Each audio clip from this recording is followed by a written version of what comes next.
Yes, we are live. Bonsoir, bonsoir tout le monde. Ici Lucinda Gabriel. Donc, on est le 2 mars déjà 2021. Ce soir, je suis super, super excitée de vous présenter notre frère en Christ, Jonathan Bouchard. Jonathan a une histoire, vraiment un témoignage extraordinaire. Et vraiment comme Jonah, hein, l'histoire de Jonah comme on lit dans la Bible, c'est vraiment super. Et Jonathan, je veux dire, je t'appelle Jonah. C'est drôle, hein, t'as le nez semblable, Ça hein? Quand ressemble. on est... Ça ressemble, hein? C'est drôle. C'était vraiment prophétique. Hein? Donc, Jonas en français, c'est encore plus proche. oui, oui, exactement. Oui, Jonas. Donc, Jonathan, il est né à Abitibi. Il vit présentement à Granby. Et il est marié avec une belle femme, Lisa Lapierre. Ils ont une belle petite fille qui a presque 2 ans maintenant. Donc, il a une belle vie. Puis ton papa aussi, c'est un homme qui est très intéressant. J'ai écouté ses sermons. Je ne sais pas si on peut appeler ça une conférence, en tout cas, vraiment, vraiment intéressant, plein de vie, puis d'humour. J'ai beaucoup, beaucoup aimé. Ouais. Donc, c'est ça. Donc, parle-nous un petit peu ce soir, Jonathan. Euh, Jonathan il a été élevé dans une église et le Seigneur avait vraiment des plans spéciaux pour lui. Donc, c'est pour ça que je l'amène ce soir. Donc, peut-être commencer un petit peu avec ton background, qu'est-ce qui s'est passé dans le passé. Et c'est ça, comment le Seigneur s'est révélé à toi. Oui, avec plaisir. Bonsoir à tous, puis merci Lucinda de partager cette soirée-là ensemble, qu'on puisse bénir les gens par la grâce de Dieu. Et on veut vraiment élever Jésus par ça, qu'est-ce qu'il a fait dans ma vie. Un témoignage parmi tant d'autres. Comme Lucinda a partagé, c'est ça, je viens de l'Abitibi, je demeure à Granby en ce moment. J'ai 36 ans, donc je suis né en 1985 dans le nord-ouest du Québec, à Val-d'Or, en Abitibi. Comme Lucinda a partagé, mon papa, peut-être plusieurs personnes le connaissent ou l'ont connu au fil des ans. Mon père va avoir 91 ans cet été. 91. Il est encore en parfaite santé. Il a été sauvé à l'âge de 25 ans, en 1956. Il a rencontré le Seigneur, sa vie a été complètement transformée. Et puis, ça fait plus que 50-55 ans de ministère là-dessus qu'il fait, puis il est toujours actif. Donc, c'est vraiment une bénédiction de l'avoir dans ma vie. Et puis, Une petite question par rapport à ton papa. Est-ce qu'il a une page Facebook ou un lien YouTube? Ou parce que moi, je l'ai vu en conférence. Puis pour les gens, peut-être qui sont un petit peu plus âgés que nous, euh, tu sais, qui pourraient peut-être avoir plus de liens avec lui, ça pourrait être merveilleux s'il y a quelque chose, là. oui, absolument. Mon père est assez habile pour son âge, je dirais, là, malgré tout, sur les réseaux. Là. C'est sûr qu'il y a Ouais. certaines restrictions, mais il y a sa page Facebook, Bertrand Bouchard. Puis sinon, ce qui est au niveau de la vidéo, bien, vous allez retrouver gros de son matériel sur ma chaîne YouTube à moi, Jonathan Bouchard. On Ouais. travaille ensemble quand même dans le ministère, alors je partage beaucoup de ses vidéos, de ses enseignements. Puis sinon, la page de notre église là, sur YouTube, Église Salut et Délivrance ou Daniel W. Poulain, vous allez retrouver d'autres vidéos de mon père aussi à ce niveau-là. OK, excellent, merci. Donc, Tu lui diras, j'ai une sœur et son petit-fils, je pense qu'il a comme 21 ans, il a entendu ton père, il a tombé en amour avec ton père. Il a vraiment, vraiment aimé ses conférences, puis il l'écoute régulièrement. Ouais, juste pour que tu lui dises. C'est vraiment merveilleux. ouais, je vais y partager ça. Ouais.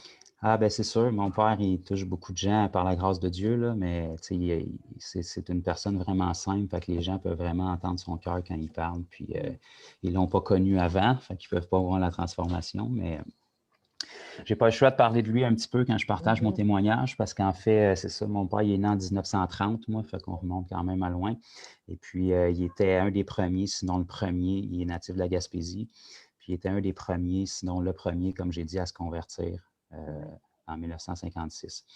Fait que ça veut dire énormément de persécutions. Mhm. Naturellement, il sortait d'un milieu catholique, là. Tout le monde était pratiquement catholique à cette époque-là, puis c'était beaucoup plus strict qu'aujourd'hui, là. Les Oui, gens étaient très religieux, des bonnes valeurs, mais vraiment très religieux. Et oui. puis, mon père venait d'une famille de 13 enfants. C'était le pire de la famille. C'était le plus détestable, si on peut dire, là. Il y en a tout le Mm. temps qui sont plus agités dans la famille. Puis, il avait vraiment été, comment je pourrais dire ça? Il voulait vraiment plus rien savoir de la religion, parce qu'il avait Mm. connu du catholicisme. C'était très forcé, puis il voulait plus rien savoir de ça. Puis il s'est toujours senti très mal quand il allait dans des églises catholiques, puis il allait se cacher dans la salle de bain parce qu'il se sentait vraiment oppressé quand il rentrait là. Bref, il est parti de la maison à l'âge de 15 ans, puis il est allé faire pas mal un des seuls métiers qu'il y avait à cette époque-là, c'est-à-dire travailler comme bûcheron dans le bois. Et puis, Mhm. il est rentré dans le milieu. Ce que ça implique, là, les hommes à cette époque-là, ben, ils travaillaient très, très fort. Puis la fin de semaine, ben, ils brûlaient leur salaire dans la boisson, dans Ouais. la débauche, dans la bagarre. Fait qu'il est tombé dans ce milieu-là assez rapidement. Il n'y avait pas beaucoup de drogue à cette époque-là. Fait qu'il a été épargné un peu de ça. Mais à l'âge de 25 ans, sa vie était complètement détruite. Il était extrêmement malade. À force de travailler au froid dans le Grand Nord, mal habillé, mal nourri, il avait de l'arthrite, des rhumatismes inflammatoires. Il se bagarrait énormément. Il était très, Mm. très colérique. Donc, il était vraiment rendu au bout de sa vie. Il n'avait pas l'audace de s'enlever la vie. Fait qu'il s'était dit, je vais tuer quelqu'un, puis ils vont me mettre en prison à vie. Après ça, je vais être débarrassé. Ah, ouais. Wow. Puis, dans une crise, une journée, il était vraiment à bout. Il a levé le poing vers Dieu pour dire, si tu existes, descends ici, puis je te casse la marboulette. Oui. Et puis, mais tout de suite après avoir dit ça, il s'est Mm. ressaisi, puis il a dit tout d'un coup que Mm. c'est vrai. Tu sais, Mm. Et puis, il est revenu au campement de bûcheron, puis il y a un chrétien qui l'attendait là, qui était tombé dans l'eau, qui était en train de se changer par hasard. Et puis, le monsieur, il a témoigné de Jésus, fait qu'il il a failli se battre avec. Il l'a envoyé promener, mais aussitôt que le gars il a parlé du Seigneur Jésus, de la Bible, il y a quelque chose qui l'a piqué dans son cœur, puis ça, il a Mhm. dit, la Bible, c'est ça que tu as besoin, une nouvelle vie, c'est ça que tu as besoin. Wow. Fait que ça a resté comme ça de fil en aiguille, puis pendant 3 jours, il ne pouvait plus dormir. À Mm. chaque fois qu'il fermait l'œil, ça lui disait, si tu meurs, où vas-tu passer l'éternité? Puis il savait que s'il y avait un ciel puis un enfer, c'est sûr que lui, c'était l'enfer qui l'attendait parce qu'il connaissait sa vie. Et puis finalement, au bout de 3 jours, il est allé dans un rassemblement dans une église qui avait une petite église dans ce coin-là, dans le nord. Et puis, il a vraiment expérimenté Dieu. Il a été guéri de ses rhumatismes, arthrite inflammatoire. Il a senti un courant électrique passer. Il a été complètement guéri. Puis après ça, il connaissait rien de Dieu, mais il a dit, je te donne toute ma vie. Puis il a Mm. vraiment vécu une Ah, expérience. Il s'est ouais. relevé un nouvel homme. Mm. Fait qu'il est rentré à l'école biblique dans les années qui ont suivi parce qu'il ne connaissait rien de la Bible à 25 ans. Il n'avait jamais vu une Bible de sa vie. Mm. Donc, il a commencé à lire la Bible, puis il est rentré dans le ministère suite à ça. Fait que, tout ça pour dire que, bon, ensuite, il a rencontré ma maman, puis plusieurs années plus tard, mes parents, ça faisait 11 ans qu'ils étaient ensemble, puis ma mère était stérile, elle ne pouvait pas avoir d'enfant. Ça faisait 11 ans qu'ils essayaient, puis qu'il n'y en avait pas.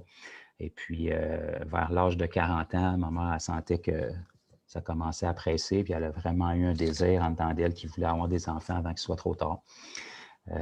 Fait que, bon, mon père voyageait beaucoup sur la route, ça n'avait jamais été quelque chose un désir vraiment qui brûlait parce que vu qu'il était toujours sur la route, c'est plus difficile de fonder une famille dans ce temps-là.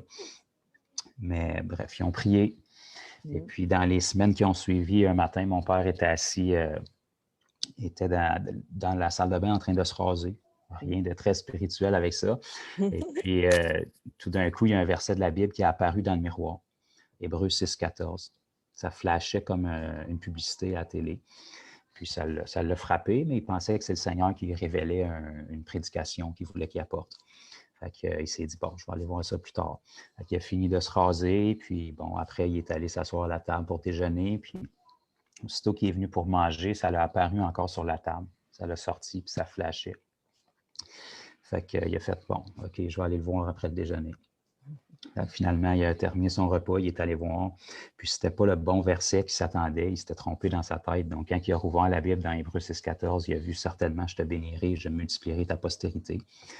Fait que, instinctivement, lui, il pensait que c'était spirituel. Donc, il était sur le point de faire une croisade d'évangélisation. Donc, il pensait que le Seigneur allait vraiment y donner des enfants spirituels, une moisson d'âme. Puis, il a partagé ça avec ma mère. Puis, ma mère, il a tout de suite dit, ben, nos prières ont été exaucées, on va avoir un enfant. Wow. Fait que, il s'est avéré que pour cette fois-là, c'est maman qui avait raison. Dans les semaines qui ont suivi, ma mère est tombée enceinte. 40 ans sur le virage de 41 ans. Donc, c'était vraiment un miracle qu'elle tombe enceinte, comme ça faisait 11 ans qu'il essayait d'en avoir. Ouais. Et puis, les chances n'étaient vraiment pas de son côté au point de vue de la médecine. Là. Les médecins avaient donné toutes sortes de... C'est comme l'histoire d'Abraham et Sarah, hein, dans la Bible aussi. Ouais. Un petit peu plus jeune, mais le même principe. Mon père avait 54, 55 ans à cette époque-là. Ma mère, déjà 40 ans, c'est quand même avancé en âge. Puis les médecins avaient donné toutes sortes de diagnostics négatifs parce que ma mère est très petite, elle pesait à peine 100 livres, très nerveuse. Vu qu'elle était avancée en âge, il avait dit qu'il y avait beaucoup de possibilités, qu'il y a des problématiques avec la grossesse et tout ça. Et puis, finalement, ma mère m'a eu à terme. Normalement, elle avait pris 15 livres dans sa grossesse, puis j'en pesais à peu près 7. Ça a été un accouchement vraiment rapide qui s'est vraiment bien passé. En sorte que même l'infirmière qui s'occupait du dossier, elle s'est mise à pleurer quand elle a vu le résultat que le docteur avait dit, un bébé garçon en bonne santé. Mon père lui avait dit que ça allait être un garçon à cause de la promesse qu'il avait eue, puis elle était un peu incrédule parce qu'elle savait que mon père était prédicateur puis elle voulait s'opposer à l'Évangile. Puis quand elle a vu le document qui confirmait le sexe du bébé, elle s'est mise à pleurer elle aussi avec mon père puis elle a été touchée que mes parents aient tenu bon jusqu'au bout. Fait que premier miracle de ma vie, ma naissance. Wow. Ma mère. Est-ce qu'il y a eu d'autres enfants après toi aussi ou tu étais le seul? Non, je suis enfant unique avec ma mère. Mon père a eu d'autres enfants avant, mais avec ma mère, je suis enfant unique. Le fils de leur vieillesse. Fait que c'est ça, j'ai commencé, j'ai eu l'accouchement s'est très bien passé, puis je suis venu dans ce monde en 1985. Et comme les gens ont compris, je suis né naturellement dans une famille chrétienne. Mes parents étaient convertis depuis longtemps. Mon père prêchait la parole depuis longtemps. Il était rempli du Saint-Esprit, puis il voyait des miracles dans leur vie. Puis moi, déjà à 1 an et demi, les médecins avaient déclaré que j'avais un problème d'asthme. Ils ont trouvé que je faisais de l'asthme, ils m'avaient rentré à l'hôpital. Puis ils m'avaient mis en soins dans une petite salle avec une espèce d'incubateur, un aide artificielle pour respirer. Puis mon père s'était rendu à l'hôpital, puis dans le corridor, il m'a vu à travers la fenêtre dans la salle où est-ce que j'avais été placé. Puis il a vraiment été touché de voir son enfant dans cet état-là. Si on ne respire pas bien puis on ne respire pas, ça va mal aller. Hein? Fait que, il m'a vu à travers la fenêtre, il a commandé la guérison sur moi dans le nom de Jésus, puis j'ai été complètement restauré. J'ai été guéri de l'asthme. Comme j'ai dit plus tôt, j'ai 36 ans aujourd'hui, j'ai tout le temps été très sportif toute ma vie, j'ai jamais eu aucun problème à ce niveau-là. Donc j'ai été complètement guéri cette journée-là quand que c'était pas ma foi, c'était la foi de mon père, mais j'en ai bénéficié. Donc, déjà, dès ma tendre enfance, je voyais Dieu agir. Et puis, j'ai continué à grandir vers l'âge de 3 ans et demi environ. Je ne m'en souviens pas, là, c'est des souvenirs qu'on m'a racontés, mais vers l'âge de 3 ans et demi environ, moi, en grandissant, j'ai toujours été dans l'Église. Comme tu as partagé un petit peu, je dis souvent aux gens, je suis né, j'ai grandi, j'ai grossi, j'ai vieilli dans l'Église. Mon père a un ministère d'évangéliste avec toujours beaucoup de personnes qui se convertissaient au Seigneur Jésus. Donc, il se retrouvait à opérer comme pasteur souvent quand il était dans le Nord parce qu'il n'y avait personne d'autre pour le faire.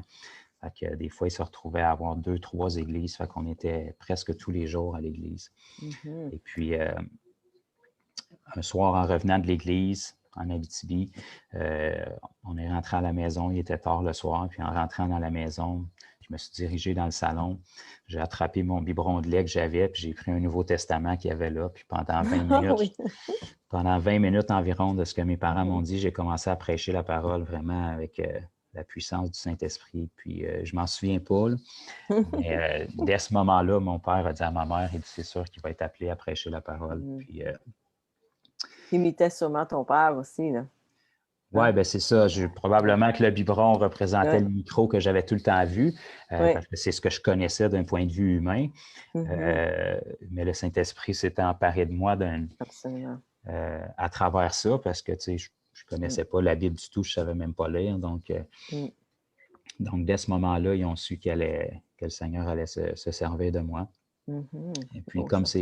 comme c'est souvent le cas avec les gens qui sont appelés au ministère, pas juste ça, n'importe qui est appelé à se convertir au Seigneur Jésus, mais les gens, souvent, ce qu'on voit se répéter, c'est que les gens qui sont appelés dans le ministère, surtout quand les parents sont déjà impliqués au niveau du ministère, ben, on dirait que le diable en veut aux enfants puis veut écourter leur vie le plus tôt possible. Mon père aussi, dans son enfance, à plusieurs reprises, la mort l'a frôlé de près, puis il ne Mm. connaissait rien du Seigneur, donc il ne savait pas ça, mais Ouais. avec le recul, il a pu voir à quel point est-ce qu'il a été préservé, même s'il vivait tellement loin du Seigneur, il a été préservé. Parce que le Seigneur le connaissait, même si lui ne connaissait pas le Seigneur le connaissait. Puis il y avait un plan pour lui. Hein? Absolument. La même chose pour toi.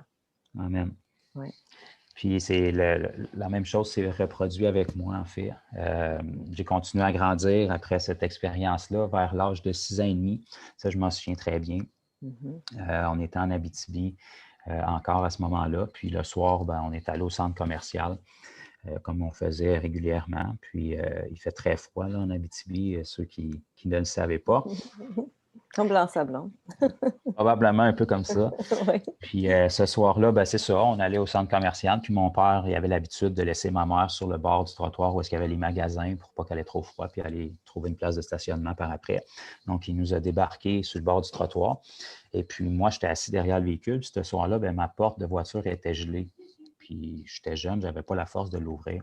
Fait que j'ai sorti par l'autre porte du côté conducteur. Mais mon père, qui regardait ma mère sortir, ne m'a pas vu sortir. Il avait pris pour acquis que j'étais sorti avec ma mère. Donc, j'ai sorti par l'autre porte.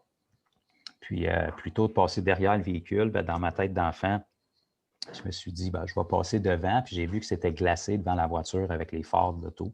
Fait que je me suis dit, ce serait peut-être préférable de glisser pour me rendre jusqu'à l'autre côté. Mais malheureusement, j'ai pogné un trou d'asphalte ou de sel qui était là, puis je suis tombé devant l'auto. Mm. Puis mon père n'avait pas été conscient de ça du tout. Puis moi, je me souviens, quand je suis tombé devant la voiture, ben, j'étais presque rendu de l'autre côté au trottoir. Fait que j'avais les mains sur le trottoir pour me relever. Puis c'est à ce moment-là que mon père avait embrayé l'auto puis il m'a passé par-dessus. Puis tu étais comme face en bas. Ouais, j'avais la voiture ici et puis Mhm. moi, j'étais sur le trottoir, j'allais me relever, j'avais les mains sur le trottoir. Et Ouais. puis, quand je suis venu pour me relever, j'ai senti que je n'étais pas capable de me relever parce que dans le fond, c'était la voiture qui était sur moi. Ah. Puis ma mère était témoin de la scène, puis il y avait plusieurs autres personnes qui étaient sur l'entrée du magasin qui ont été témoins de la scène. Donc, naturellement, ma mère s'est mise à crier, puis mon père a arrêté la voiture pour savoir qu'est-ce qui se passait, mais il l'a arrêté sur moi. Donc, là, il a baissé la fenêtre rapidement, puis c'est là que ma mère il a dit qu'il venait de. Il lui pensait que c'était une motte de glace ou de neige qui avait frappé. Et puis, quand ma mère lui a dit qu'il venait d'écraser son enfant, ben, il a rapidement embrayé, il a reculé à toute vitesse, puis il est sorti de la voiture. Puis je me souviens encore, il m'a saisi sur le bord du trottoir. Il a dit, dans le nom de Jésus, tu vas vivre. Et puis, instantanément, j'avais absolument rien. Je me souviens d'avoir vu les gens sur le bord du magasin. Puis là, ils m'ont couché sur la banquette arrière de la voiture pour m'amener d'urgence à l'hôpital parce qu'il y avait plusieurs témoins puis ils ne voulaient pas se faire accuser de négligence ou quoi que ce soit. Mhm. Moi, je me souviens tout le long du parcours, j'étais derrière la voiture, j'étais couché sur la banquette. Puis, je savais qu'il venait de se passer quelque chose, mais j'avais absolument rien. Donc, ils m'ont amené à l'urgence rapidement. Puis je me souviens, mon père m'avait dans ses bras, puis je voyais les lumières de l'urgence passer pendant qu'on se rendait. Donc, ils m'ont amené là, mon père leur a expliqué la situation, donc ils m'ont traité de toute urgence. Ils se sont mis à me passer une panoplie de tests. Puis, au bout d'avoir tout parcouru leurs tests, ben, ils ne comprenaient pas. Ils ne pouvaient pas trouver absolument rien. Puis moi, j'ai senti, je n'ai pas eu aucune douleur, aucun écrasement, Incroyable. aucun craquement, je n'ai pas manqué d'air, j'ai rien du tout. Vraiment, comme je vous dis, tout ce qu'il y avait, c'est que je savais que je n'étais pas capable de me lever parce que quelque chose Wow. me retenait. Le Et Seigneur puis, t'avait vraiment protégé. C'est un vrai miracle. c'est même pas une guérison, c'était Ouais. vraiment une protection Protection. surnaturelle, miraculeuse, en fait. Là. Ouais. Logiquement, ça se peut pas. Là. Et puis, donc, les médecins ne comprenaient pas. Ils ont dit à mon père, on va le garder encore pour d'autres tests. Pendant ce temps-là, mon père témoignait dans la salle d'urgence de Jésus à des personnes qui étaient là.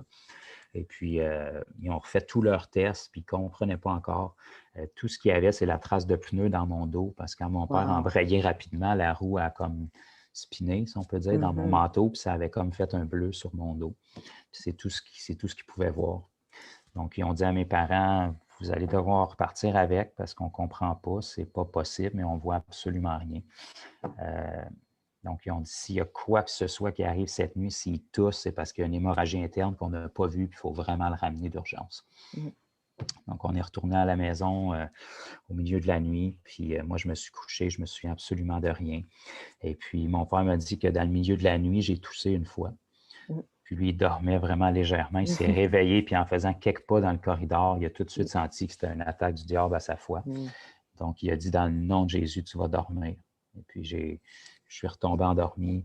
Puis, je me souviens encore, le lendemain matin, j'avais aucune raideur. À cette époque-là, j'étais très athlétique. Là, je faisais des culbutes. Puis, le lendemain matin, je jouais comme si de rien n'était. Je savais qu'est-ce qui s'était passé, mais je n'ai jamais eu aucune séquelle, aucune blessure, aucune raideur de ça. Extraordinaire. À l'âge de 6 ans et demi, ouais. Wow. C'est excitant, même à cet âge-là. Hein? Déjà une vie marquée par le surnaturel, mais comme j'ai partagé, c'était toujours la foi de mes parents qui était impliquée dans l'histoire. Donc, moi, en grandissant, en étant toujours dans l'Église, j'ai jamais douté de Dieu, de son existence. J'ai jamais été athée, j'ai jamais eu le moindre doute sur ça. J'avais trop vu pour y douter, de toute façon. J'ai toujours aimé Dieu de ce que je connaissais de lui, mais c'était sans plus. J'ai continué à grandir, je suis allé à l'école comme n'importe quel enfant, j'ai été élevé naturellement dans les valeurs chrétiennes, donc j'étais toujours différent des autres enfants parce que, bon, les chrétiens élèvent leurs enfants avec les valeurs bibliques, puis on est plus poli, on se démarque toujours des autres, qu'on le veuille ou non, même si je n'avais pas expérimenté Dieu. Donc, c'est ça, j'ai continué à grandir, puis j'ai quitté la maison familiale, j'avais peut-être 17-18 ans. Et puis, toute ma vie, j'ai toujours été à l'église, je lisais la Bible tous les jours, je priais à tous les soirs parce que c'est ce qu'on m'avait enseigné de faire. Mais je ne connaissais vraiment pas Dieu intimement, même si je l'aimais, même si j'étais conscient de son existence. Puis, quand j'ai quitté la maison familiale, ben là, naturellement, j'ai commencé à vivre ma vie. Puis, j'ai été peut-être vers l'âge de 18 ans, peut-être 1 an ou 2 sans aller à l'église, parce que là, j'étais vraiment trop important pour ça. Tu n'allais plus à l'église pendant quelques années? Oui, pendant 1 an ou 2 environ, vers l'âge de 18-19 ans. J'ai commencé ma vie, puis parce que j'avais été élevé avec des valeurs chrétiennes, il y a certaines choses que je ne faisais pas. Tout ce qui est apparent, des gros péchés, je n'ai jamais sombré dans la drogue, dans des gros adultères. Quand j'ai quitté la maison familiale, à 19 ans, je me suis marié. J'étais un fils d'évangéliste, je n'étais pas né de nouveau, je ne connaissais pas Dieu. Je me suis marié avec une fille de pasteur qui n'était pas plus née de nouveau, elle non plus, qui ne connaissait pas plus Dieu. Mais ton père, il n'était pas né de nouveau? Mon père, oui. Oui? OK. Mais toi, tu ne l'étais pas? Non. Non? OK. Moi, en grandissant dans l'Église, naturellement, dans les églises du milieu évangélique, les gens donnent une opportunité après chaque rencontre pour donner sa vie à Jésus, si on peut dire, ou répéter une prière de repentance. Et toute ma vie, je répétais cette prière-là. Je ne saisissais pas la repentance. Donc, je voyais tout le monde autour de moi qui semblait dire qu'il était sauvé, qui expérimentait Dieu, mais moi, j'expérimentais absolument rien. Et j'essayais de le dire du plus sincèrement que je pouvais, mais je n'expérimentais rien parce que je ne comprenais pas vraiment c'était quoi la repentance biblique. Je voulais vraiment que... Hein? Absolument. J'invitais Jésus pour qu'il vienne dans mon cœur, mais je n'étais pas prête à me repentir puis à délaisser ma vie. Exactement. Donc, Jésus ne peut pas venir, il est déjà venu il y a 2000 ans. C'est plus à lui à jouer, il ne peut pas faire un pas de plus. C'est à nous d'aller vers lui en renonçant à notre vie, mais à cette époque-là, je ne comprenais pas ça. C'est ça. Et puis, donc, j'avais tellement répété de prières de repentance et puis ça me faisait tellement de la peine de voir que tout le monde semblait dire qu'ils étaient sauvés, bien que leur vie ne changeait pas vraiment. Et puis, donc, je me souviens, à l'âge de 13 ans, j'étais chez mes parents sur le sofa dans l'après-midi, puis j'ai dit à Dieu, j'ai dit, je t'aime trop pour aller en enfer, donc à partir d'aujourd'hui, je ne répéterai plus aucune prière. Le contrat est fait, puis on n'en parle plus, je suis sauvé à partir d'aujourd'hui. Et puis, j'ai continué à grandir, puis à vivre ma vie comme ça à partir de là. Et puis, donc, c'est ça, j'ai quitté la maison familiale, puis j'ai commencé à vivre ma vie. Je faisais rien de gros péchés apparents. Je n'ai jamais été dans des gangs de rue, de la drogue profonde, ces choses-là. Mais moi, j'avais un gros problème avec l'autorité, puis avec la vitesse, avec les voitures. Donc, ma vie était vraiment... j'ai toujours travaillé dans le milieu de la restauration depuis que j'ai 15-16 ans. Donc, je faisais des longues heures, c'est un travail qui est dur physiquement. Donc, je travaillais des 10-12 heures par jour. J'avais toujours une passion pour le conditionnement physique, pour le culturisme. Donc, je travaillais beaucoup, je m'entraînais beaucoup, puis je modifiais des voitures, je coursais dans les rues, je faisais toutes sortes de stupidités, puis j'avais beaucoup de problèmes avec les policiers, naturellement, avec raison. Ouais. Donc, j'avais des milliers de dollars de contraventions, je perdais mon permis constamment, puis c'était un peu comme ça que ma vie était occupée. Donc, quand je rentrais dans une voiture, j'étais dans un autre monde. Et puis, ça a été vraiment comme ça que j'ai vécu ma vie jusqu'en 2010, où est-ce que là, je suis passé à travers une séparation. Je suis passé à travers un divorce. Puis j'avais tenu ma vie tellement occupée. J'avais plus le temps de lire la Bible. Je priais pas vraiment, à part quand ça allait mal. Là, j'utilisais Dieu. Puis en 2010, je suis passé à travers un divorce et puis je me suis retrouvé toute seule dans mon appartement. J'avais pratiquement plus rien. Et puis tous mes projets, mes plans de vie, parce que j'avais quand même, malgré ma jeunesse, beaucoup d'argent déjà à cause que je travaillais beaucoup. Puis j'avais des projets et tout ça. Puis là, tout s'effondrait devant mes yeux. Je ne savais pas où je m'en allais. Et c'était la première fois de ma vie en 2010 que j'avais vraiment une interruption puis un calme dans ma vie. Je me retrouvais toute seule sans savoir où est-ce que j'allais. J'étais toute seule dans mon appartement. Et puis pour la première fois de ma vie, malgré que j'ai grandi dans l'Église, j'ai entendu Dieu me parler. Je me souviens exactement où j'étais dans mon appartement, pratiquement vide. Et puis je me déplaçais d'une pièce à une autre, puis ça me dit « Abandonne tout, puis serre-moi ». Wow. C'est la première fois que je l'entendais parce que c'est la première fois que j'avais une interruption. Oui.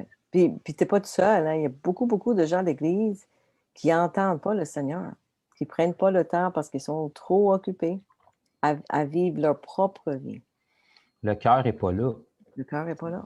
Même si j'étais à l'Église, ma tête était ailleurs. Les gens qui me connaissent, j'ai une mémoire surdouée pour pratiquement tout. Mais la Bible, bien que je la lisais toute ma vie, je pouvais lire un verset 5-6 fois, puis avant de l'avoir fini, je l'avais oublié. Puis je le relisais, puis ça me fâchait parce que je ne comprenais pas, puis ça ne rentrait pas. Puis pourtant, tout le reste, je le mémorisais comme ça. Tu n'avais pas le Saint-Esprit. Non, puis il y a quelque chose qui me bloquait. Pourtant, je lisais tous les jours parce que c'est ce qu'on m'avait enseigné de faire. Je priais tous les jours, mais mes prières, c'était que des sessions de demande. Il n'y avait vraiment aucune révélation, aucune intimité qui était là. Et puis, bref, en 2010, quand j'ai entendu ça, je connaissais tellement pas Dieu, puis je me sentais tellement pas prêt que j'ai eu peur. Je savais quand que ça me dit « Abandonne tout et serre-moi » que servir Dieu pour ma part à moi. Okay? Ce n'est pas tout le monde qui est appelé à ça, mais parce que moi, je me connaissais, je savais que quand Dieu me disait « Serre-moi », c'était de prêcher sa parole. Je ne savais pas exactement dans quel ministère parce que je connaissais pratiquement rien de ça encore, mais je savais depuis que j'étais tout jeune que je ne pouvais pas rien faire d'autre que ça. C'était comme donc, sur moi. C'était clair que tu allais évangéliser. C'était indéniable pour moi que j'allais prêcher à un moment donné la Bible. Mais avant que ça arrive, je me disais, il faut qu'il arrive un miracle parce que toute ma vie dans les églises, je n'avais jamais vu quelqu'un de ma génération. J'ai 36 ans, mais disons plus ou moins 5 ans, là, quelqu'un de ma génération. Je n'avais jamais vu quelqu'un de ma génération dans les églises qui était né de nouveau, qui était vraiment sauvé. Et j'avais vu des gens de mon âge fréquemment. Ben, même au Québec, là, il y a quoi? Moins que 1% de la population est née de nouveau, là. C'est les chiffres qu'on a qui datent un peu, là. Ça bouge beaucoup depuis les dernières années. Oui, ça bouge beaucoup. On est peut-être rendu à 2%. Mais un petit peu plus, c'est une réalité, vraiment. Moi, j'ai pas été seulement dans une église. J'ai parcouru le Québec beaucoup parce que mon père voyageait. Puis, je voyais des jeunes de mon âge, mais quand on sortait de l'Église, à part des termes spirituels chrétiens, il n'y avait pas de différence avec les gens du monde qui ne connaissent pas le Seigneur. Ouais. Donc, le fait que je n'avais jamais vu quelqu'un né de nouveau de ma génération, encore moins quelqu'un qui prêche la Bible, Oui. donc tout ce que je connaissais d'un prédicateur, c'était une personne d'un certain âge, habillée d'une certaine façon, qui parlait d'une certaine façon, puis ça, c'était Ouais. pas moi. Je ne me sentais pas capable de faire ça. C'est ça. Donc, quand j'ai entendu ça en 2010, j'ai eu tellement peur que j'ai fait comme si de rien n'était. Et puis, C'est là que tu as fait Jonah. ouais, j'ai refait ma vie. Je me suis remarié. Ça a été vraiment... j'ai acheté une maison. Je n'avais jamais fait de réno de ma vie. J'ai tout démoli, j'ai tout reconstruit. Je me suis mis à voyager, puis j'ai rempli mon horaire, pareil comme si c'était rien passé. Pour me retrouver 3 ans plus tard, à peu près au même niveau. Donc, en 2013, au début de l'année 2013, tout allait bien d'un sens, on peut dire. J'avais ma maison, j'avais une femme, j'avais un chien, j'avais des voitures, tout était merveilleux, mais j'ai commencé à prier Dieu pour la première fois de ma vie avec une petite mentalité différente parce que j'avais un besoin dans ma vie, j'avais des questionnements. Et puis, je me souviens, en janvier 2013, j'étais dans ma salle de bain le matin, puis j'étais en train de parler à Dieu comme ça, parce que j'ai toujours cru qu'il existait, mais j'étais en train de me dire, aujourd'hui, ça fait 15 ans que tu es sauvé. Parce que j'ai partagé tantôt qu'à l'âge de 13 ans, j'avais fait un contrat avec lui. Et puis, là, j'avais 28 ans à cette époque-là. Donc, j'ai dit, waouh, ça fait 15 ans aujourd'hui que tu es chrétien. Et puis, j'ai même pas eu le temps de finir ma phrase. Il y a une voix qui est venue, puis ça m'a dit, pourquoi tu dis que tu es chrétien? Puis, dans mon esprit, je ne peux pas dire que c'était physique, mais c'était presque comme ça. Dans mon esprit, j'ai vu comme un diaporama avec les 15 dernières années de ma vie qui ont défilé. En quelques secondes. Puis j'ai resté sans mots parce qu'il n'y avait absolument rien de Jésus là-dedans, à part une assistance à l'Église puis une confession de foi. Il n'y avait rien à l'image de Christ. Je n'avais jamais rien expérimenté de surnaturel, de concret avec Dieu. Et puis ça m'a vraiment impacté parce que j'étais désarmé. Je ne pouvais pas argumenter. C'était ma vie, je le sais, je l'ai vécu. Et quand la Bible nous dit que tout est nu et découvert devant celui à qui nous devrons rendre des comptes, c'est absolument comme ça que je me suis senti. Donc, ça m'a vraiment bouleversé. Dans les semaines qui ont suivi, je me souviens, j'étais à l'église parce que je continuais à aller à l'église quand même. Et puis, j'avais revu un ami que j'avais quand j'étais plus jeune. On s'était perdu de vue pendant une dizaine d'années. Puis lui aussi, même chose, il y avait un appel de Dieu sur sa vie, mais il fuyait vraiment. Et puis là, j'avais entendu dire qu'il avait rencontré le Seigneur, puis maintenant, il prêchait, puis bon. Là, c'est la première fois de ma vie que je le voyais ce matin-là à l'église. Et puis, je l'ai juste vu au loin, il s'est tourné pour serrer la main à une personne. Et puis, j'ai été vraiment frappé. La personne que j'ai vue, pour moi, je savais qu'il fallait que Dieu ait fait un miracle avec lui pour faire cette personne-là. C'était la première fois que je voyais quelqu'un de ma génération, il était un petit peu plus jeune que moi, mais qui était vraiment né de nouveau. Il ne m'avait pas parlé, mais en le voyant, je savais que ça prenait un miracle pour faire ça. Puis il y a quelque chose en moi qui me dit, si je l'ai fait pour lui, je peux le faire pour toi aussi. Puis à partir de là, il y a quelque chose qui a commencé à brûler, un espoir nouveau. Puis environ 2 semaines après, j'étais toute seule à l'église un matin dans la dernière rangée, et puis c'est lui qui prêchait. Et puis encore à ce jour, je n'ai aucune idée sur quoi il a prêché, mais je sais que le cœur voulait me sortir de la poitrine, la conviction de l'Esprit était sur moi, puis quand il a terminé, il a dit, il n'a pas fait un appel pour ceux qui voulaient donner leur vie à Jésus ou être sauvés, parce que moi, je pensais que je l'étais. Mais il a dit, s'il y a quelqu'un qui veut expérimenter plus avec Dieu, qui a le goût de vivre plus, qui n'est pas satisfait avec ce qu'il y a, puis c'est exactement le cri qu'il y avait dans mon cœur. Je suis tanné de croire en un Dieu que je ne connais pas. Je suis tanné de dire que j'aime un Dieu avec qui je n'ai jamais rien expérimenté. C'est supposé être réel, mais il est où? Qu'est-ce qu'il fait pour moi? Pourquoi moi, je ne vis rien? Puis il n'avait pas fini de parler. J'étais le premier en avant dans l'allée. Quand il a prié pour moi, il a mis les mains sur moi pour prier, j'ai senti absolument rien du tout. Ah oui? Juste pour expliquer aux gens qu'il ne faut pas être si émotionnel que ça, mais à partir de cette journée-là, j'ai commencé à lire la Bible, puis pour la première fois, ça me passionnait, puis je la comprenais. Pourtant, je l'avais lu toute ma vie. Pour la première fois, à partir de cette journée-là, dans les mois qui ont suivi, je priais, j'avais prié toute ma vie. Mais là, je priais, je devais me cacher dans ma voiture parce que c'est le seul endroit que je pouvais être tranquille parce que mon ex-conjoint était vraiment pas d'accord avec l'Évangile. puis, je priais dans ma voiture, mais la présence de Dieu, il y a une présence concrète qui venait dans le siège passager avec moi, puis je n'avais jamais vécu ça de ma vie. Pourtant, j'avais prié toute ma vie. Puis Dieu a commencé à me changer. J'étais encore extrêmement loin du Seigneur dans ma façon de vivre mes pensées, mais pendant les mois qui ont suivi, il y a des choses qui se transformaient en moi. Et puis, je commençais à être de plus en plus transformé. Et puis, au mois d'août 2013, mon ex-femme à cette époque-là a dit « T'es plus la même personne, autrement dit. Puis c'est trop pour moi. De la religion, ça peut aller, mais là, c'est Jésus dans tout. Puis je peux pas vivre comme ça. » Donc, elle a demandé le divorce. Et puis là, j'ai vraiment eu 2 semaines où est-ce que j'étais bouleversé, puis je me demandais qu'est-ce qui se passait avec ça. Et puis, au mois de septembre 2013, un soir, j'étais chez moi, je me souviens encore, j'étais dans la cuisine. Et puis, j'étais en train d'écouter un enseignement qui était là sur Jonas, comme tu as partagé tantôt. Ah oui? C'est intéressant. Probablement une des premières fois de ma vie que j'entendais vraiment un enseignement là-dessus, à part ce que tout le monde connaît un peu de cette histoire-là, qui est un peu de la science-fiction pour beaucoup de gens qui ne connaissent pas le Seigneur. Ouais.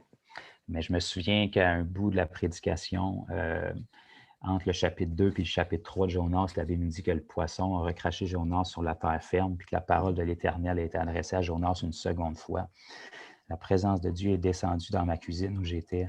Encore à ce jour, je ne sais pas si le temps a arrêté ou l'enregistrement a stoppé tout d'un coup, j'ai aucun souvenir. Mais il y a une présence qui est venue, puis ça me dit encore une fois, abandonne tout, puis sers-moi. Et puis là, j'ai encore eu un flash dans mon esprit, encore la même roulette des 3 dernières années que je venais de vivre depuis 2010. Puis j'ai vu tous les endroits où je me suis sauvé de Dieu, puis j'ai fait comme s'il ne m'avait pas parlé. Et Dieu m'a permis de voir ma vie à travers ses yeux. Tous les endroits, toutes les pièces où est-ce que j'étais, je me voyais à travers ses yeux.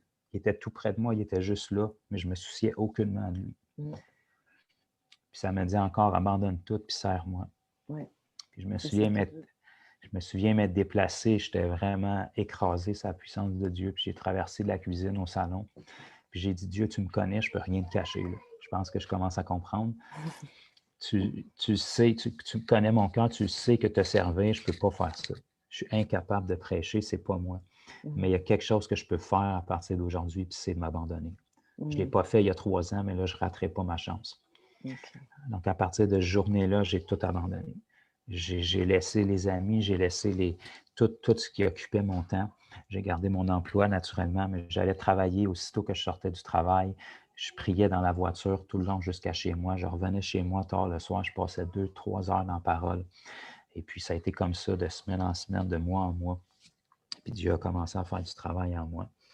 Environ 1 mois après ça, j'ai été baptisé du Saint-Esprit et de feu chez moi le soir, comme on peut lire dans la Bible. Ah oui, toute seule? Oui, mon ami avait prié pour moi, lui que j'ai parlé tantôt, il avait prié pour moi, puis il n'y a rien qui s'était... Puis je le désirais dès le moment où j'ai vécu cette expérience-là, au mois de septembre 2013. La première chose qui brûlait dans mon cœur, c'était ça. Je voulais expérimenter le baptême du Saint-Esprit et de feu. Donc, j'avais fait prier pour moi, puis il semblait avoir rien qui se passait. Puis le soir, j'étais chez moi, puis je priais, puis je louais. Et puis, je disais quelques syllabes que j'avais à cœur dans les langues qu'on m'avait dit. Et puis, à un moment donné, je me souviens, j'étais sur le tapis d'entrée, je venais juste de pivoter. Puis je ne sais pas, il y a quelque chose qui me poussait à monter d'un ton. La même chose que je disais, mais c'est tombé sur moi. Il y a un feu qui s'est mis à brûler dans mon cou puis dans mes trapèzes. Puis je me suis mis à parler en langue. C'était tellement intense, ça sortait tellement que pendant que je parlais en langue, j'étais en train de parler à Dieu dans ma tête. J'étais en train de lui dire, il va falloir que tu arrêtes ça parce que je suis en train de manquer d'air. Tellement ça sortait. Je m'entendais parler naturellement, mais j'étais en train de parler à Dieu. Aujourd'hui, je comprends ça, là, mais à cette époque-là, je ne saisissais pas que l'intelligence et l'esprit, c'est différent. J'étais en train de dire à Dieu, il va falloir que tu arrêtes ça parce que je ne pourrais pas durer longtemps comme ça. Extraordinaire. Et puis, ça a vraiment été une puissance dans ma vie. Et puis, environ 1 mois et demi après cette expérience-là de baptême du Saint-Esprit, j'ai eu une opportunité pour commencer à prêcher la parole de Dieu dans les églises comme le Seigneur m'avait appelé à faire et je n'ai jamais arrêté à partir de là. Amen, amen. Puis ça s'est fait tout naturellement, j'imagine, parce que... Hein? J'avais jamais parlé de ma vie dans une église, même pas un témoignage. Et puis, le premier soir que j'ai eu le micro, j'ai prêché, je pense, pendant presque 1 heure sans arrêt, C'est puis ça. sur Jonas. Ouais, ah oui, Ouais. super, super. Tu sais, Jésus a dit dans la Bible, ne soyez pas inquiets de ce que vous allez dire, parce que le Saint-Esprit va être là, puis hein, il va vous guider, là, puis c'est vraiment ça. Hmm. On se laisse vraiment guider par lui. C'est pas moi qui voulais être là, c'était lui. Alors, je fais juste le servir et puis Oui, il y a une liberté à travers ça, vraiment. absolument. Puis, Puis là, il vous a, il t'a, parce que là, tu as commencé comme à partager la parole, mais il y a quelque chose de plus qui est arrivé après ça aussi, là. Hein? ouais, Oui. j'ai commencé à prêcher la parole. Ça faisait environ peut-être 6 mois ou quelque chose comme ça, Mhm. que je prêchais comme ça dans différentes églises. J'avais des ouvertures puisque mon père était quand même connu. Donc, j'étais béni pour ça. Je pouvais partager ce que Dieu mettait sur mon cœur. Mais au mois de juillet 2014, environ à peu près ça, 6 mois après cette expérience-là que j'avais vécue, euh, j'ai toujours eu une passion dans mon cœur pour les hommes depuis que j'étais jeune. Même si je ne comprenais pas la Bible, je voyais dans la Bible que ça semblait d'être puissant, puis ça grandissait toujours. Puis pour avoir grandi dans les églises, je me disais, qu'est-ce qui ne fonctionne pas? Il y a quelque Mm. chose qui manque. Mm. On voit dans la Bible que tu me dis que la moisson est prête, mais Ah elle ouais. est où? Elle est où? C'est Il y a très ça. peu de gens qui se convertissent. Mhm. Euh, Et pourquoi? j'ai eu, Ouais. j'ai eu la grâce de voir beaucoup de miracles à travers le ministère de mon père, mais c'était quand Mhm. même une exception comparé à ce que ça devrait être. Ouais. Donc, je me questionnais. Puis au mois de juillet, j'étais en prière puis en jeûne chez moi, puis je criais au Seigneur. En 2014, j'ai dit, Seigneur, il y a sûrement quelque chose de pas correct. Mm. Moi, je suis jeune, personne ne me connaît, mais je vais être assez humble. Ça ne peut pas être toi qui as changé. Si ta Bible est encore Mhm. valable, puis toi, on a le même esprit que dans la Bible, il faut qu'il y ait quelque chose qu'on fasse de pas correct. Ouais. Puis moi, j'ai vu mon père travailler fort toute sa vie pour faire des croisades, puis pour voir des gens venir au Seigneur. Puis on passait à la télévision faire de la publicité, des dépliants, puis il y avait si peu de réponses, puis c'était tellement coûteux. Puis j'ai Mm. dit, il y a sûrement une façon qu'on fait de pas correct. Ouais. Puis j'ai dit, Seigneur, montre-moi comment faire pour amener le monde à l'Église ou dans des croisades d'évangélisation pour qu'ils puissent être sauvés, parce que mon cœur, c'était ça. Je voulais voir des gens venir à Jésus. Ouais. Puis dans ma tête, la seule façon que quelqu'un pouvait être sauvé, c'était de venir dans une église, d'entendre le message et puis d'accepter le Seigneur. C'est ça. C'est tout ce que je connaissais. Mm. Et puis, le lendemain de cette journée-là de jeûne, de prière, j'étais vraiment chez moi, puis j'ai crié avec mon cœur. J'ai dit, peu importe ce qu'il va falloir faire, fais juste me le montrer, Seigneur. Et puis le lendemain, je me souviens, j'étais dans ma cuisine encore sur mon ordi en train d'écouter sur une page chrétienne, en fait. Et puis j'ai vu le visage d'un homme passer. J'avais 28 ans, 29 ans à cette époque-là. J'ai passé ma vie dans les églises, mais je n'avais jamais vu ce gars-là de ma vie, jamais entendu son nom. Tu l'as vu où? Pensez ça. Sur une Internet. page chrétienne que j'avais OK. sur mon ordinateur. Puis j'étais en OK. train de scroller, là, qu'on dit, puis Ouais. je vois son visage passer. Puis quand je l'ai vu passer, il y a une voix qui me dit, va voir. Mm. Mais il y avait un look vraiment étrange, donc je l'ai comme un peu jugé parce que c'est pas que le look me dérange, mais en grandissant dans les églises, j'ai vu toutes sortes de personnes. Puis Mm. je l'identifiais plutôt négativement. Et puis, mais ça faisait 4-5 fois que je le voyais passer sur la page, puis à chaque fois, il y a quelque chose en dedans de moi qui me disait va voir, va voir.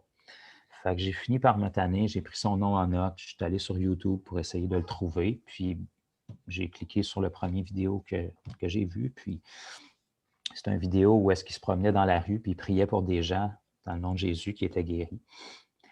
Et puis, bon, il se promenait en Israël, il a rencontré un homme qui était musulman, puis il avait des problèmes de dos, il a prié, sa jambe a allongé, il a parlé de Jésus, puis il a continué comme si de rien n'était. Donc là, j'ai été complètement bouleversé parce que ça venait de bouleverser complètement toutes les croyances que j'avais, puis ce que j'avais appris face à la guérison, et à l'évangélisation et à tout ça. Mm. Puis au même moment où j'ai parti cette vidéo-là, j'ai entendu la voix du Seigneur dans ma cuisine avec les mêmes mots que j'avais dit la veille. J'avais dit à Dieu, montre-moi comment faire pour amener le monde à l'Église, puis je vais le faire. Puis au même moment où ça jouait, la voix est revenue dans ma cuisine, puis ça m'a dit, tu m'as demandé comment faire pour amener le monde à l'Église. Puis j'ai dit, oui Seigneur, c'est pour ça que je priais, puis que je jeûnais, je veux des réponses. Puis Dieu m'a dit, c'est pas au monde à venir à l'Église, c'est à l'Église à aller vers le monde. J'ai des frissons. Mais s'il me l'avait dit une journée plus tôt, Mm. je n'aurais pas saisi ce qu'il voulait dire. Non. Mais là, j'avais devant les yeux quelqu'un Mhm. qui était né de nouveau, rempli de l'esprit, qui allait vers les gens avec la guérison, Puis les gens étaient tellement impactés par ça qu'il y avait un intérêt pour le message. C'est ça. Mais toute ma vie, à cause de mauvaise compréhension de la Bible, Ouais. j'avais cru qu'il fallait la foi de 2 personnes pour qu'ils soient guéris. Que Mm. quelqu'un qui ne croit pas en Jésus ne pouvait pas être guéri s'il ne croyait pas. Mm. Donc là, je venais de voir un musulman qui clairement avait la foi, mais pas en Jésus, pas d'une manière biblique, qui a eu sa jambe allongée, qui était pour moi à cette époque-là un miracle hors du commun. Et puis, ça s'est fait en toute simplicité. Puis, il y a eu une ouverture de sa part. Donc là, j'ai dit, si ça, c'est vrai, ben ma vie ne sera plus jamais la même. Wow. Parce qu'il n'y a plus rien qui m'empêche de témoigner Jésus. Je n'ai pas besoin que l'opinion de la personne qui allait la foi, qu'elle soit d'accord pour que moi, je puisse lui donner le Jésus que j'ai. Exact. Donc, ça a commencé à tourner en moi. Puis pendant 2 semaines, presque jour et nuit, j'ai écouté toutes les vidéos que je pouvais trouver. Puis là, mes yeux s'ouvraient sur une autre réalité. Ça m'a mis en contact avec des gens. Puis bref, environ 1 mois après ça, j'ai été mis en contact avec certaines personnes, différents ministères, et puis qui entraînaient les gens à faire ça, pouvoir aller dans les rues, prier pour les besoins, prier pour les malades. J'avais tout le temps cru dans la guérison, j'en avais vu toute ma vie, mais que quelqu'un qui est un inconverti puisse être guéri comme ça dans les rues. Donc, je me suis rendu dans une conférence en Ontario. J'ai été entraîné pour ça, le premier dans toute l'assistance où est-ce qu'on était. Et puis, la première personne pour qui j'ai prié était instantanément guérie. Je ne comprenais pas ce que j'avais fait. Puis, ils m'ont placé comme leader de groupe pour tout le groupe qui était là. Je n'avais aucune idée de ce que je faisais. Donc, j'ai été lancé dans les rues en Ontario, au centre-ville, pour aller parler de Jésus aux gens puis prier pour les malades. Et bien que j'avais aucune idée de ce que je faisais, juste en allant rencontrer les gens dans les rues puis en leur demandant si on pouvait prier pour eux. J'ai commencé à voir des gens qu'on ne connaissait pas, qui s'ouvraient le cœur et qui avaient tellement de besoins.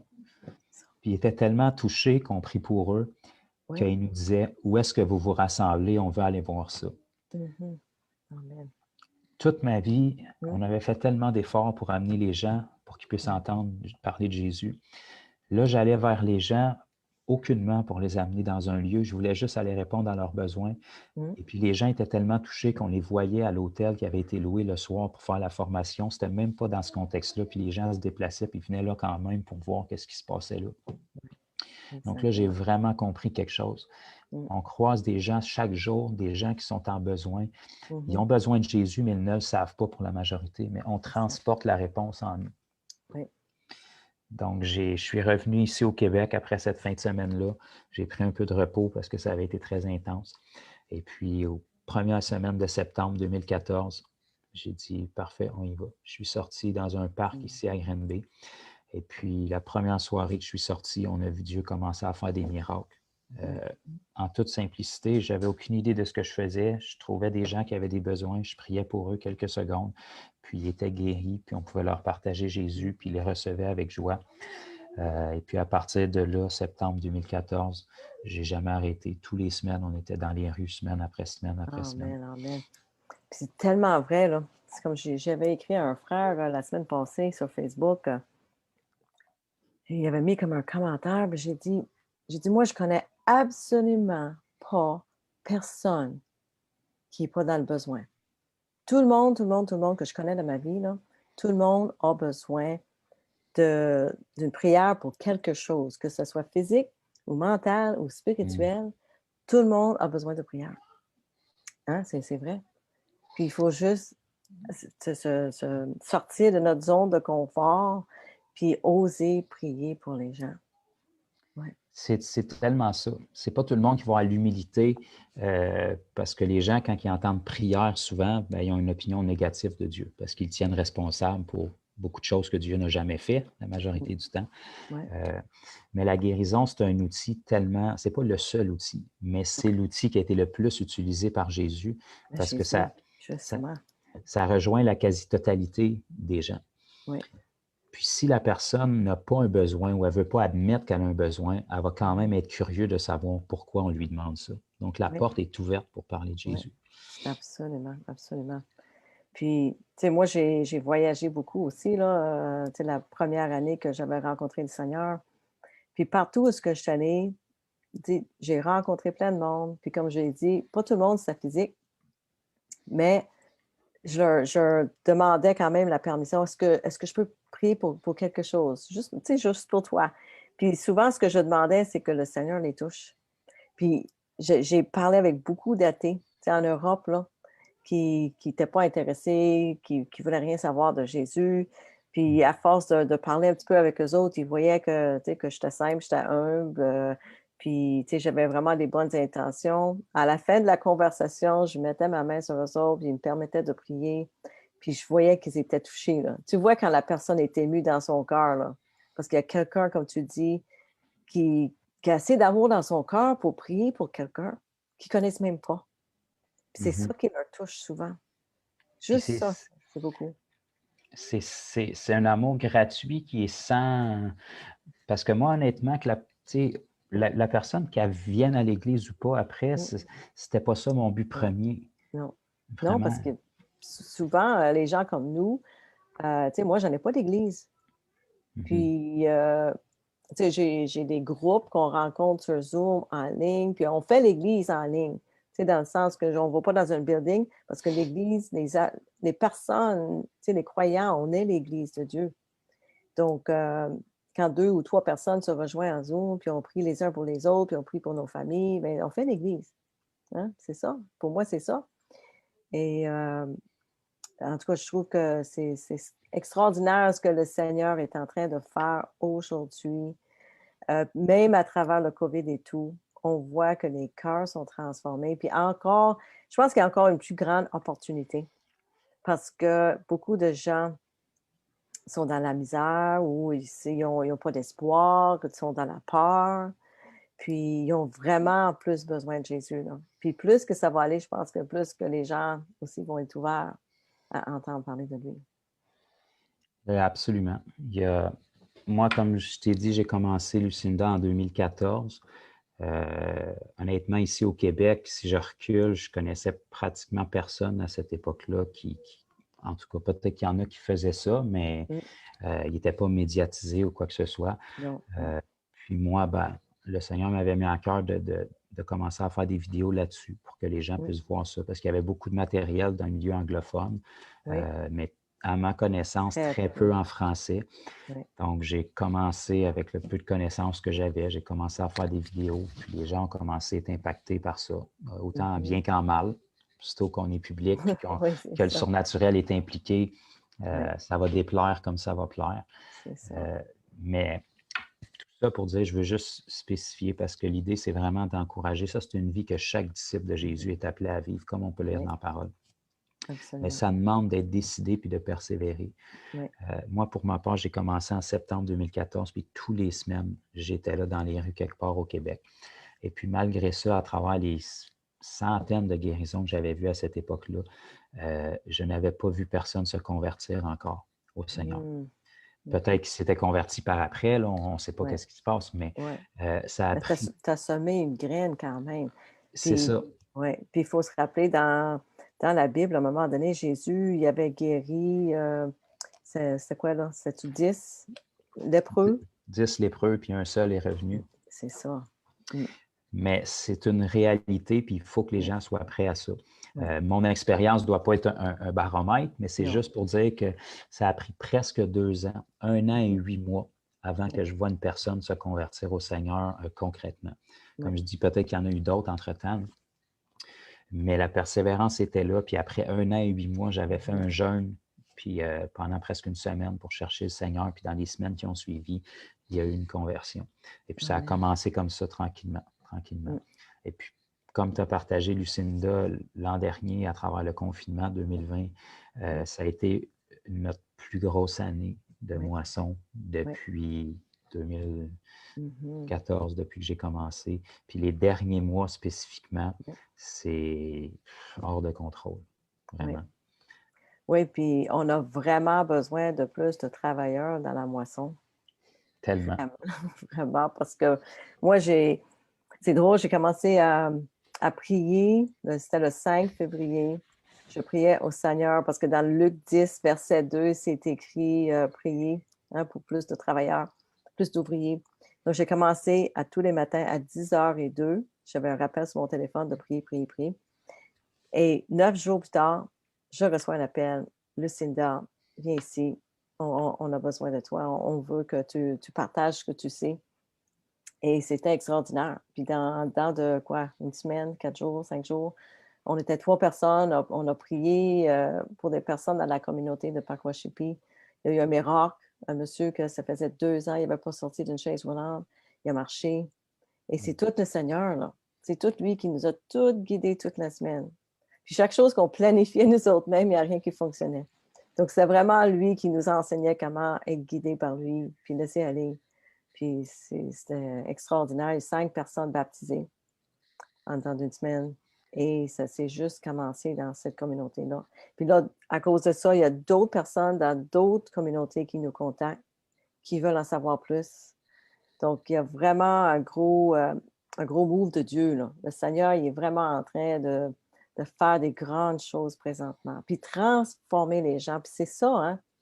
Puis c'est que c'est comme ça fait quoi, 7 personnes dans 2 semaines, juste dans mon cercle à moi, là, qu'on a baptisé, et des vraies conversions, des vraies transformations. Puis c'est ça que moi, je veux que les gens sachent, parce que les gens pensent que c'est juste se faire baptiser puis tu continues ta vie. Non, tu continues pas ta vie, tu es une nouvelle création en Christ. T'es Mort pas et la une résurrection. Oui, mort et résurrection, c'est ça. Tu es une nouvelle personne, puis tout est différent, puis c'est pour moi, j'étais quasiment fâchée au début quand j'ai découvert Jésus parce que je me disais: «Ben, comment ça, j'ai jamais rencontré un chrétien qui m'a parlé de ça?» Mm. C'est comme c'est le plus grand secret caché dans le monde parce qu'il y a tellement de bénédictions. Tu sais, Jésus est mort pour nos péchés, mais aussi pour la guérison de notre corps, puis la délivrance de notre esprit. Donc, c'est tout ça qu'on a en lui. Oui, C'est précieux. c'est très précieux. Il y Je a vais vraiment. juste, excusez, je vais juste aller sur ma page Facebook pendant que tu parles pour voir s'il y a des gens qui ont des questions pour toi ou des commentaires. Ben, Pas de continue. problème. Pas de Oui. problème. Je voulais vraiment mettre l'emphase sur ce que tu disais, Lucinda. Il y a vraiment une accélération, puis tu le confirmes, mais tu sais, avec beaucoup de frères et sœurs qui ont des communautés à travers le Québec, je le vois aussi. Mhm. Euh, Puis vraiment, Dieu a tout le temps été fidèle, il a tout le temps été à l'œuvre, mais tous les prières, les jeûnes, puis ce qui a été fait durant la pandémie commence vraiment à porter du fruit. Euh, Puis ce que tu as dit, c'est primordial. Quand le Seigneur nous enseigne à prier pour que le maître de la moisson envoie des ouvriers, Mhm. les croyants, les chrétiens, les disciples, peu importe comment ils s'appellent, sont tellement entraînés mentalement à prier pour le salut des âmes qu'ils ne prient pratiquement jamais pour les ouvriers. Absolument. Mais Absolument. si l'exaucement de leur prière se produisait demain matin, exemple, il y a 10 nouvelles personnes qui se convertissent à travers leur vie, ils ne sauraient même pas quoi faire avec parce qu'ils sont toutes seuls pour s'en occuper. Ben, c'est ça. C'est ça. Puis moi, ces dernières semaines, là, depuis que je suis arrivée de Pakwashipi, là, mon calendrier il est rempli. C'est extraordinaire, c'est merveilleux. Les gens, ils ont soif, ils ont faim, ils veulent savoir la vérité, ils veulent des prières. Et puis quelque chose que j'ai commencé à faire aussi, parce qu'avant, je priais pour les gens, je dis: «Ben oui, je vais prier pour toi». Mais là, ce que Mhm. je fais, là, je réponds tout de suite, puis j'ai dit: «Es-tu disponible? Parce que je t'appelle». Puis je les appelle sur le spot tout de suite, puis je prie avec eux. Quand le Seigneur est venu à moi, il m'a dit: «Toi», il m'a dit quand j'ai demandé, j'ai dit: «Qu'est-ce que tu veux que je fasse avec tous ces gens-là qui, tu sais, qui me contactaient dans le nouvel âge?» Puis là, j'arrêtais tout. Il dit: «Prie pour eux, prie avec eux et montrez-leur comment prier». Mhm. Donc, c'est ça que j'ai commencé à faire, vraiment prier pour eux tout de suite. Donc, j'appelle des gens qui me contactent, puis je leur dis: «Ben, qu'est-ce qui se passe? Puis qu'est-ce que je peux faire? Puis comment je peux prier pour toi?» Puis on voit les résultats là, extraordinaires. Vraiment transformer aussi les gens. Mmh. Donc beaucoup, beaucoup de gens viennent plus au Seigneur, puis à la vérité, trouvent la vérité, cherchent la vérité. C'est vraiment, vraiment merveilleux. Puis je pense que plus que ça va mal aller dans le monde, le Seigneur, hein, je suis certaine que tu as eu le même message que moi, là, on a le même esprit, là. On a le même peur. Et mais plus que sa gloire va être grande, plus que sa gloire va être grande, plus que ça va mal aller. Puis c'est merveilleux. Oui, Il y a pas d'endroit que la lumière brille plus que dans les ténèbres, hein. Exactement. Plus c'est noir, plus ça brille. Oui, Puis Dieu est tellement propice à exaucer les prières pour le salut des hommes. C'est vraiment ah, le cœur de Dieu. Le oui, problème, c'est que les gens prient pour le salut, mais ne se mettent pas disponibles. c'est ça. Mais dès le moment qu'on se rend disponible, on réalise à quel point la charge est là. Il y a tellement de gens qui sont prêts à venir au Seigneur, Oui, mais on n'était pas disponible, donc on ne le voyait pas. Mais si on se rend disponible, on devient submergé assez vite dans le assez. besoin. Oui. Puis c'était ce que Jésus vivait. C'est pour ça qu'il en a formé 12, qu'il en a formé 70. Puis Jésus était limité à un corps humain comme nous quand il était ici dans son ministère. Donc, il Oui, devait en former d'autres. C'est pour ça qu'il nous a donné le mandat de faire la même chose, en commençant par les apôtres. Mais le même besoin est là. Il n'y a vraiment rien qui a changé quand on se met disponible. On réalise à quel point le besoin de prier Dieu qui envoie des ouvriers pour nous oui, accompagner, pas pour le faire à notre place, mais pour nous oui, accompagner, oui, c'est vraiment la clé du succès. Il faut oui. des ouvriers parce que croyez-moi, puis je suis sûr, Lucinda, tu peux le témoigner aussi, le besoin, il est là. Puis si vous n'avez pas de travail, on va vous en donner Ah parce que oui, oui, il y a, exactement. il y a des personnes de paix, il y a des gens qui ont faim et soif de vérité, il Ouais. y a des gens qui veulent recevoir de la prière, il y en a. Fait que, Il y en a beaucoup, beaucoup, beaucoup. C'est justement ça. Il faut être obéissant, il faut être disponible, fidèle. Et puis quand on demande au Seigneur de nous amener du monde de paix, justement l'autre jour, là, je marchais, là, je suis à Blanc-Sablon. Puis là, je marchais, puis je racontais ça dans mes Zooms cette semaine aux filles. Là, je marchais, puis là, je disais, Seigneur, je ne peux pas croire, Seigneur Jésus, il n'y a personne ici à Blanc-Sablon qui te cherche. Tu sais, il doit y avoir quelqu'un, Seigneur, il doit y avoir quelqu'un. Puis là, amène-moi cette personne-là sur mon chemin, Seigneur, amène-la à ma porte. Puis là, je priais pour ça. Puis, en tout cas, sur mon chemin, je rencontre une personne, puis je savais que c'était la personne que le Seigneur voulait que je parle. Donc, on a marché ensemble. Puis, dans l'heure qu'on a marché ensemble, j'ai pu partager l'Évangile, puis j'ai vraiment eu les mots parfaits pour lui expliquer ça simplement.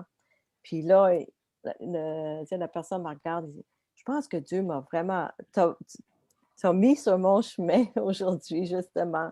Puis là, je me disais, si tu savais seulement comment que j'ai prié pour toi ce matin, tu sais, je priais que le Seigneur mette quelqu'un sur mon chemin. mhm, Puis quand on est disponible comme ça, puis on demande au Seigneur de nous amener les gens, parce qu'il y a des gens qui m'ont dit aussi, ben là, Lucinda, moi, je suis gênée de sortir dans les rues, tu sais, comme toi, puis Jonathan, je ne ferais pas ça, je suis trop gênée.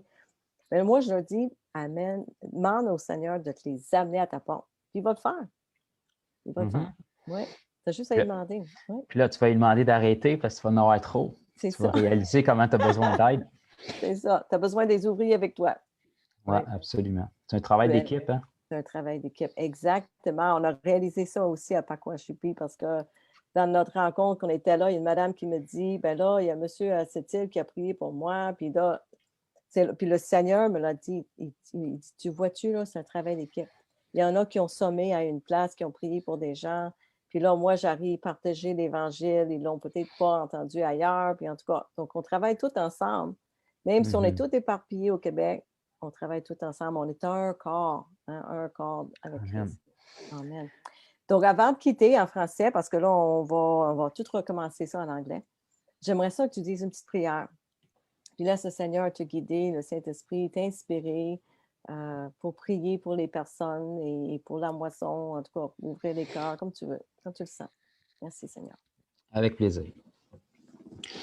Père, on veut juste te remercier encore une fois ce soir pour ce temps, cette plateforme qu'on a de pouvoir partager, puis pour tous les gens que tu peux rejoindre, autant en direct qu'en rediffusion. Père, je veux te prier pour tous ceux qui écoutent, pour tous mes frères et sœurs qui écoutent, comme quiconque pourrait écouter ne t'a jamais expérimenté, ne te connaît pas réellement, quiconque peut-être a connu la religion, mais n'a pas réellement expérimenté quelque chose avec Jésus. Quiconque écoute, puis peut-être croit en toi, mais ses croyances ne sont pas assez fortes pour mettre sa vie en jeu dessus. C'est ce genre de foi que tu t'attends de nous. Alors, je te prie pour tous ceux qui écoutent et qui vont écouter en rediffusion, Père. Je te prie qu'un esprit de conviction puisse toucher les gens à travers les écrans là où ils sont ce soir, Seigneur. Que tu puisses vraiment mettre une conviction sur les cœurs. Nous sommes appelés à faire plus pour toi. Père, on te prie, comme tu nous l'as demandé dans ta parole à travers Jésus, d'envoyer des ouvriers dans la moisson, cette moisson qui est prête.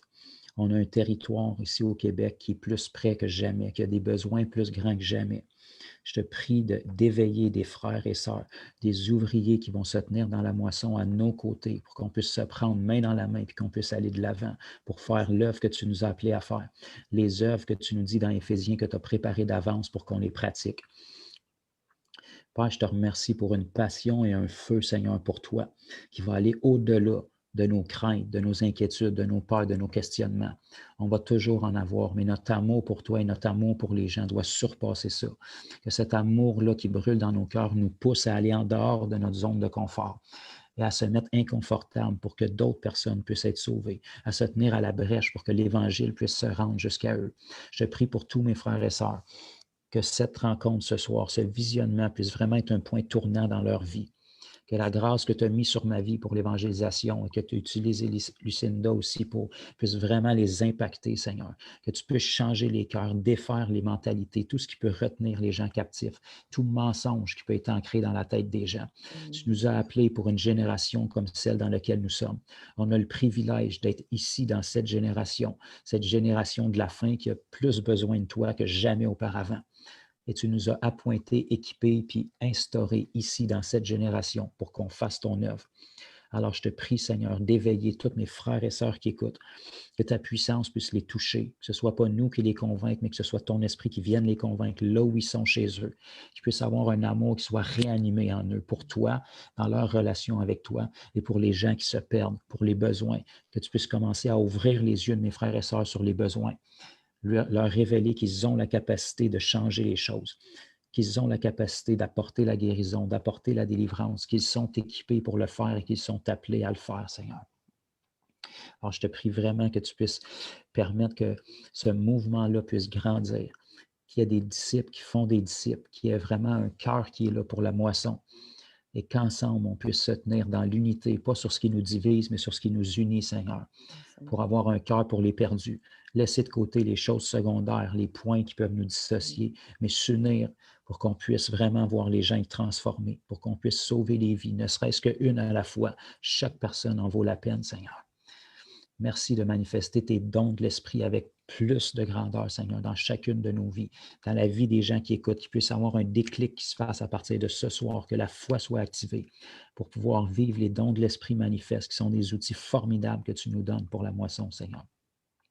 Et que vraiment cet enseignement, ce partage ce soir puisse être un point tournant dans la vie des gens. Je veux te prier aussi pour tous les gens qui peuvent éprouver des problèmes physiques dans leur corps, qui peuvent écouter, qui peuvent être oppressés dans leurs pensées. Dans le nom de Jésus, maintenant, on relâche la guérison sur toute douleur, sur toute maladie, et on relâche la délivrance. Je viens contre tout esprit mauvais qui peuvent oppresser les gens. Je brise votre emprise sur eux, puis je vous commande de les lâcher à l'instant même dans le nom de Jésus. Merci, Seigneur Dieu, pour le peuple que tu t'es acquis dans cette nation, puis le privilège que tu nous fais d'être ces gens qui vont les moissonner, Seigneur. Merci de nous faire le privilège de te servir de nous rendre sensibles et obéissants à ta voix, pour qu'on puisse simplement dire comme Isaïe, nous voici, envoie-nous. On est là, on va faire ce qu'il faut. Malgré l'inconfort, malgré les craintes, on va faire ce qu'il faut. Parce que toi, tu es allé jusqu'à la croix pour nous, Seigneur. Et tu mérites amplement qu'on le fasse en retour. Merci, Dieu. Amen. Amen, amen, amen. Merci. Quelle belle prière extraordinaire, mon frère. Merci énormément pour ce merveilleux témoignage ce soir, pour ce beau partage avec nous. Et, mais que je partage sur YouTube demain. Je vais mettre un lien pour ton YouTube aussi. En tout cas, pour les gens puissent aller te voir, te suivre là-dessus. Puis, tu sais, voir les miracles qui se sont passés, les guérissons, parce que moi, j'en ai vu. Tu en as fait dans les centres d'achat et tout. Et c'est vraiment encourageant que les gens te suivent ici au Québec parce que c'est pour tout le monde. Puis, comme tu dis, il y en a beaucoup en anglais, mais il n'y en a pas beaucoup en français. Donc, pour ceux qui nous suivent en français, vous pouvez aller voir sur son site. Donc, je vais vous partager tout ça demain sur mon YouTube. Donc, merci beaucoup, mon frère. Puis, toute la gloire à Dieu pour tout ce qu'il fait dans nos vies, puis puis qu'est-ce qu'il va faire dans la vie des personnes qui nous écoutent ce soir. Amen. Merci à toi, Lucinda. Merci. À bientôt. À bientôt.